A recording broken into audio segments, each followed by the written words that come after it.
சொல்றான் பாருங்க. நம்பி கட்டுற கதையெல்லாம் எடுத்து போட்டு பம்பளுக்குறாங்க உடனே. ஏ மகா, பெண்ணில சொல்றது உண்மையா? வாயை திறந்து பேசி தொலையேன். உண்மைதாம்மா.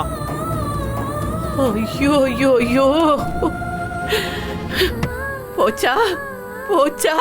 இந்த குடும்பத்துக்கு ஒரு வாரிசு வரும், இந்த குடும்பம் தழைக்கும்னு நான் நம்பிட்டு இருந்ததெல்லாம் போச்சா?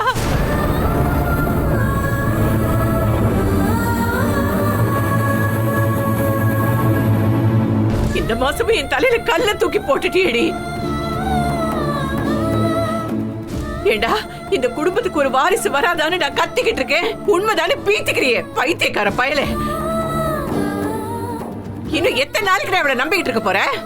இவளால இந்த குடும்பத்துக்கு ஒரு வாரிசு வரப்போறது இல்ல.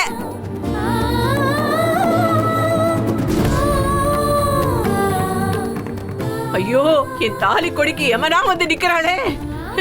வெக்கம் கிட்டு போய் இவ பின்னாடியே சுத்திட்டு இருக்கியடா.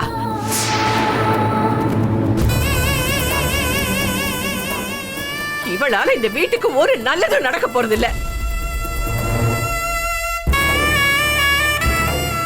எந்த நேரத்துல நம்ம வீட்டுக்குள்ள காலடி எடுத்து வச்சாலோ இந்த குடும்பத்தோட சந்தோஷம் நிம்மதி எல்லாமே அன்னைக்கே போச்சு.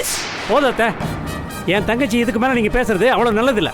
ஐயோ மாப்பிள்ள, நீங்க ஒண்ணு தப்பா எடுத்துக்காதீங்க. என்னடா அத்தை இப்படி எல்லாம் பேசுறேன்னு. இங்க பாருங்க, அவ இருக்கிற திசையில கூட நீங்க தலை வச்சு படுக்காதீங்க. அவ்வளவு ராசி கெட்டவ அவ.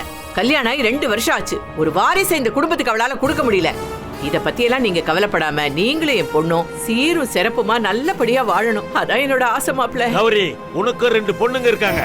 நாளைக்கு அவங்களுக்கும் இப்படி ஒரு நிலைமை வந்தா இப்படித்தான் பேசுவியா? என்ன பேச்சு பேசுறீங்க நீங்க? என் பொண்ணுக்கு நல்ல மனசு இருக்கிறதுனாலதான் விட்டுட்டு போன புருஷனே திரும்பி வந்து தாலி கட்டி அவ சந்தோஷமா வாழ்ந்துகிட்டு இருக்கா. இங்க பாருங்க, உங்க மருமகளுக்கு சப்போர்ட் பண்றேன்னு என் பொண்ணை நீங்க அசிங்கப்படுத்தாதீங்க. மகா வா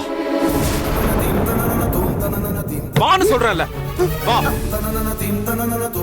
இவ்வளவு நான் சொல்லிட்டு இருக்கேன், அவளை இழுத்துட்டு போறான் பாருங்க.